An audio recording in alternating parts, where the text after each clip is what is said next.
किया है और अधर्म के बाण ने इन्हें मूर्छित किया है, तो इनको मुक्ति मिल जाए, बस यही हमारी लालसा है। तो नारद ने आश्वासन दिलाया और आश्वासन दिलाने के बाद नारद ने कहा, माता मैं इस समस्या का समाधान अवश्य करूंगा, ये हमारी प्रतिज्ञा है, मैं आपको वचन देता। तो नारद ने समझा न हो श्री हरि विष्णु के पास चला जाए, क्योंकि नारद को मन में शंका उत्पन्न होती है जब, तो वो श्री हरि वैकुंठेश्वर भगवान विष्णु जी के पास में जाते हैं, उनसे शंका का समाधान करवाते हैं। तो इसीलिए नारद ने कहा विष्णु भगवान के पास चला जाए और उनसे पूछते हैं, प्रभु ये अभी तक जो हमने देखा है इसका रहस्य क्या है? आप सब रहस्य के जानकार हो। क्षीर सागर में बसने वाले नीर सरोवर श्याम तरुण बारिज नयन करऊ ममौर धाम सदा क्षीर सागर सेन। तो इसीलिए नारद ने विचार किया, लेकिन नारद किस ओर बढ़े? वैकुंठ की ओर नहीं चले, नारद चले हैं बद्रिक आश्रम की ओर। बद्रिक आश्रम की ओर नारद चले, तो नारद उसी विचार को लिए हुए जा रहे थे कि वास्तव में ऐसा ही क्या है जो मैंने ऐसे कई भयावह दृश्य देखे हैं। एक तो आश्रम देखे, तीर्थ स्थलों पर देखा, गृहस्थ स्थलों पर देखा, और फिर जमुना जी के पास बैठी एक औरत निराश, वृद्धावस्था के पुत्र को लेते उसके पास, माता तरुण अवस्था के पुत्र वृद्धावस्था के, ऐसा हो ही नहीं सकता। तो नारद ने क्या किया? नारद बद्रिक आश्रम की ओर बढ़ने लगे। बद्रिक आश्रम की ओर नारद बढ़े हैं, तो नारद की अचानक से दृष्टि पड़ी, तो सनक सनंदन शौनक सनत कुमारों को आते देखा, जो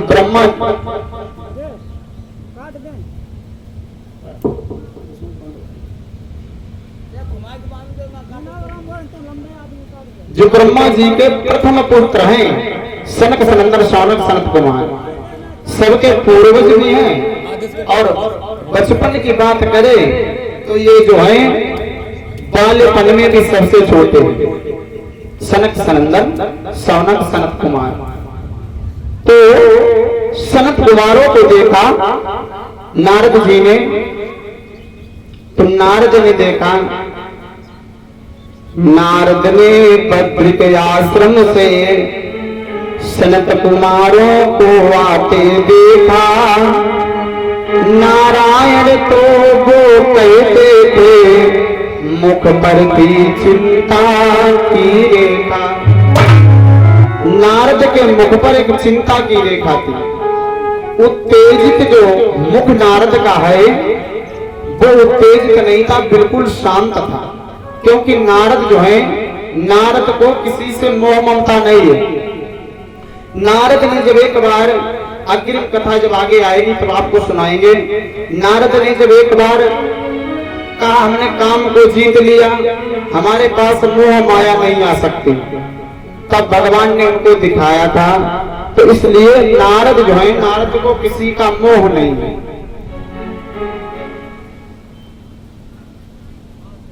तो नारद वहां से तो शौनक ऋषि कहने लगे, हे ऋषिवर, यदि आप जैसे शांत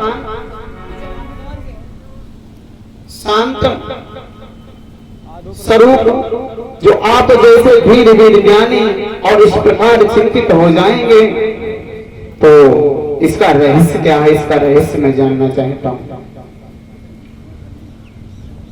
तो नारद कहने लगे, मैंने अभी अभी जहां से मैं आया हूं उस रहस्य का मैं क्या बताऊं तुम्हें? हे ऋषिवर, मैंने क्या देखा है? वृद्धावस्था के पुत्र हैं, तरुण अवस्था की उनकी माता है। अब किसी के पुत्र वृद्धावस्था के हों, 60 वर्ष के, माता हो 20 वर्ष की, तो हम लोग अकस्मात चौंक जाएंगे भाई ये क्या है। तो इसीलिए नारद ने कहा, जमुना जी के पास एक दुखिया अधीर जो है प्रलाप कर रही थी और कह रही थी कि हमारे पुत्रों को अधर्म के बाण ने मूर्छित कर रखा है और ये ज्ञान वैराग्य हमारे पुत्र नहीं रहे तो मैं इस देश में ही नहीं रहूंगी, क्योंकि हमारा देश जो है ये भक्ति का देश है। जितने भी भगवान के अवतार हुए सभी हमारे देश में ही हुए। अयोध्या, वृंदावन, काशी, मथुरा, तो हमारे सभी देशों में कुल 193 देश हैं विश्व में। 193 देशों में हमारा देश सबसे महान बताया गया है। इसीलिए जितने भी जन्म भगवान के हुए सभी भारत में ही हुए। उस भारत में 29 राज्य हैं। 29 राज्यों में सबसे एक उत्तम राज्य है, वो कौन है? उत्तर प्रदेश। क्योंकि भगवान के जितने भी जन्म हुए उत्तर प्रदेश में ही हुए। 29 राज्य है, तो इसलिए भक्ति का हमारा देश है भारत, संतों का देश है। तो नारद इसी चिंता को लेकर के सनक कुमारों के सामने प्रकट की, तो सनक कुमार कहने लगे तो इसमें कौन सी ऐसी घबराने की बात है? आपको खुद विचार करना चाहिए।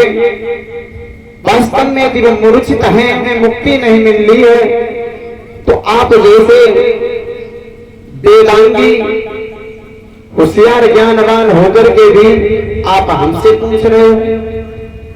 तो बोले प्रभुवर, मैं तुमसे इसलिए पूछ रहा हूँ, आप तो पूर्वजों के भी पूर्वज हो, क्योंकि सृष्टि का निर्माण हुआ तब सनक सनंदन शौनक सनत कुमार सर्वप्रथम ब्रह्मा जी ने इन्हीं को उत्पत्ति किया था। इसीलिए पूर्वजों के भी पूर्वज है। तो उनसे जब राय लेने के बाद में तो नारद फिर कहने लगे, मेरी तो इच्छा यही है ईश्वर, अनुष्ठान करना चाहिए। वही मैंने भक्ति माता से कहा। तो सनक ऋषि जो थे वो मुस्कुरा गए। नारद बोले, मुझे लगता है महामृत्युंजय मंत्र 100 लाख जप करना चाहिए और उनके कान में फूंक लगानी चाहिए, इससे उनकी मुक्ति हो जाए। तो सनक ऋषि फिर मुस्कुरा गए। तो बोले, हे प्रभुवर बताने की कृपा करें, मैं जब जब बोलता हूँ कि इस प्रकार मुक्ति मिलेगी ज्ञान वैराग्य को, आप मुस्कुरा जाते क्यों? सनकादि ऋषि कहने लगे, आप कुछ भूल रहे हो। नारद ने कहा, मैं क्या भूल रहा हूं प्रभु? बोले, याद करो, यदि नहीं याद आता है तो हम याद दिलवाएंगे। बोले, प्रभु इस समय तो हम माता भक्ति के दुख में ही दुखी, मुझे कुछ नहीं याद आता। बोले, जब व्यास ने 17 पुराणों की रचना की, 17 पुराणों की रचना की और 18वीं पुराण की रचना श्रीमद् भागवत महापुराण की जो करने को बताई थी, वो किसने बताई थी? नारद ने कहा, हाँ, वो तुम्हारे पिताजी ब्रह्मा ने हमको बताई थी 4 श्लोकों में, और मैंने व्यास को बता दी। तो सनक ऋषि कहने लगे, हाँ फिर वही तो 4 श्लोकों में तुमने बताई। व्यास जी ने ग्रंथ बना करके रखा है, 18,000 श्लोक है, 12 स्कंद है, 335 अध्याय है, 56 लाख अक्षर भागवत में।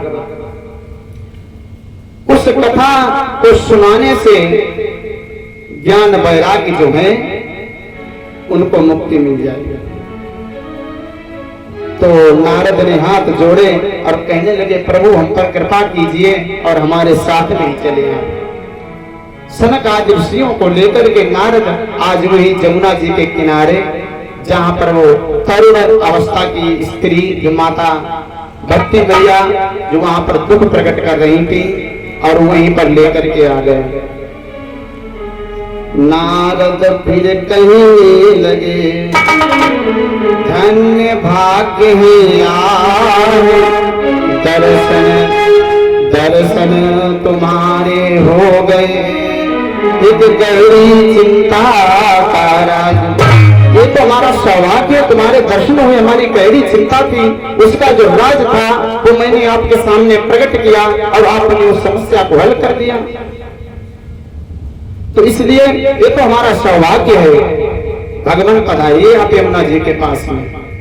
सनकादिक ऋषि वहां से आए और माता भक्ति के पास में, और उनसे कहा देखो ऐसा है, उत्तम स्थान जो है हरि का द्वार, जिसे हरिद्वार कहते हैं। तो हरि का द्वार, तो हरिद्वार पहुंचे सभी,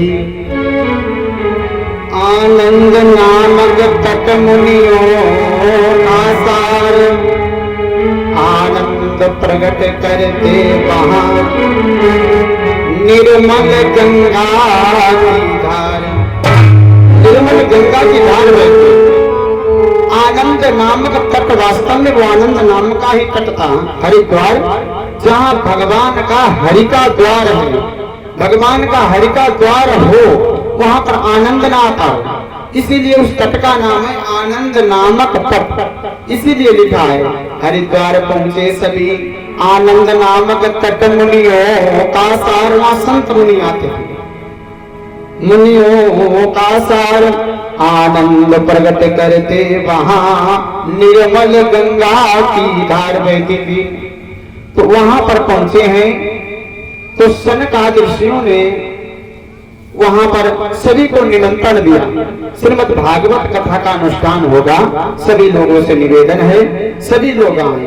सिया राम में सब जग जानी, करहु प्रणाम जोड़ी जोग पानी। सिया राम में, जैसे बाबा जी गोस्वामी बाबा लिखते हैं रामायण में, सिया राम में सब जग जानी, यानी कि संसार में सभी के हृदय में सिया राम में समझकर सभी को प्रणाम करता हूं।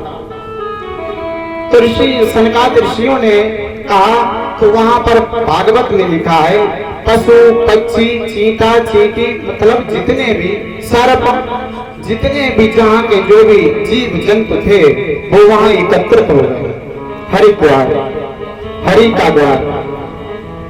तो वहां जब एकत्रित हुए तो नारद जो थे उनको श्रोता बनाया गया, सनकादिक ऋषि वक्ता बने। जैसे वक्ता श्रोता हमारे परीक्षित जी महाराज, आप सभी लोग, और वक्ता मैं बना बैठा। तो इसीलिए श्रोता वक्ता होना, श्रोता जो थे वो नारद जी बन गए और वक्ता जो थे वो सनकादिक ऋषि बन गए। उनको सभी कथाओं का ज्ञान है। सनकादिक ऋषियों ने क्या किया, लिंग स्वर कोमल भावना, रोचक प्रस्तुति ढंग, एक एक कर वर्णन करे, सनक आदि ऋषियों ने सभी प्रसंग।